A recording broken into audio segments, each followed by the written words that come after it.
ಹೀರೆಕಾಯಿ ಬೇಳೆ ಸಾರು ಮಾಡಲಿಕ್ಕೆ ಹೀರೆಕಾಯಿ ಬೇಕಾಗುತ್ತೆ. ಆಮೇಲೆ ತೊಗರಿಬೇಳೆ ನಾನು 1 ಕಪ್ ಹಾಕೋತಾ ಇದ್ದೀನಿ. ಅದಕ್ಕೆ ಹೀರೆಕಾಯಿ, ಹಸಿಮೆಣ್ಸಿನ್ಕಾಯಿ 4 ಹಾಕ್ಕೊಂಡಿದ್ದೀನಿ, ಉದ್ದ ಸೀಲ್ ಹಾಕ್ಕೊಂಡಿದ್ದೀನಿ, 1 ಟೊಮ್ಯಾಟೊ, ಒಂದು ದೊಡ್ಡ ಸೈಜಿನ ಟೊಮ್ಯಾಟೊ, ಆಮೇಲೆ ಬೆಳ್ಳುಳ್ಳಿ ಇಷ್ಟು ಹಾಕಿಬಿಟ್ಟು ಒಂದು 4-5 ವಿಷಲ್ ಕೂಗಿಸಿ. ಏಕೆಂದರೆ ಅದು ಒಂಚೂರು ಮೆತ್ತಗಾದರೆ ಚೆನ್ನಾಗಿರುತ್ತೆ, ಪಪ್ ಥರ ಆಗುತ್ತೆ, ಹೀರೆಕಾಯಿ ಬೇಳೆ ಪಪ್ ಟೈಪ್. ಸೊ ಹಾಗಾಗಿ ಆ ಥರ ಒಂದು 4-5 ವಿಷಲ್ ಕೂಗಿಸ್ಕೊಳ್ಳಿ.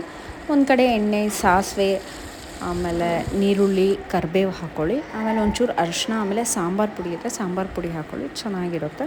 ಆಮೇಲೆ ಉಪ್ಪು, ಆಮೇಲೆ ನಾವೇನು ಕೂಗಿಸ್ಕೊಂಡಿರ್ತೀವಲ್ಲ ಅದನ್ನು ಹಾಕ್ಕೋಬೇಕಾಗತ್ತೆ.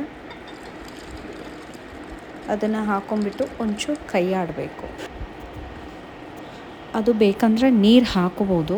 ನೀರು ಹಾಕ್ಕೊಂಡ್ರೆ ಸಾಂಬಾರಿಗೆ, ಮುದ್ದೆಗೆ ಚೆನ್ನಾಗಿರುತ್ತೆ. ಇಲ್ಲ ಗಟ್ಟಿ ಮಾಡ್ಕೊತೀನಿ ಅಂತ ಅಂದರೆ ನೀವು ದಾಲ್ ಥರನೂ ಒಂಚೂರು ಚಪಾತಿ ಜೊತೆ ತಿನ್ಬೋದು. ಮುದ್ದೆ ಜೊತೆಗೂ ಚೆನ್ನಾಗಿರುತ್ತೆ. ನಾನು ಒಂಚೂರು ನೀರು ಹಾಕ್ಕೊಂಡಿದ್ದೀನಿ.